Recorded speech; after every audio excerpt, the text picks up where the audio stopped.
You all pernah experience this?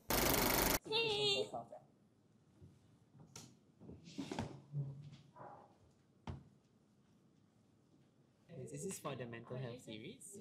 Lah mana dia? Oh, I think you need to. What is it? Okay. You are not alone. Berdasarkan survei Work Monitor Randstad 2025, sebanyak 21% pekerja Singapura telah quit their job kerana tidak mempunyai kawan di tempat kerja. Untuk millennials dan Gen Z pula, this number is even bigger at 25%.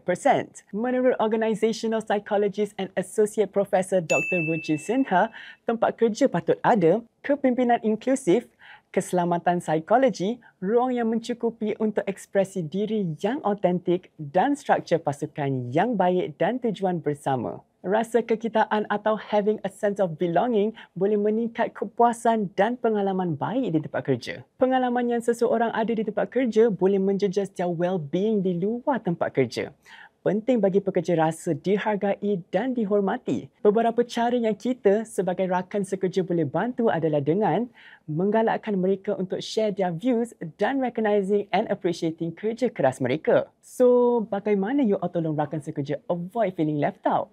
Kongsi di ruang komen. Dan jangan lupa untuk follow, like dan share OMG XPH.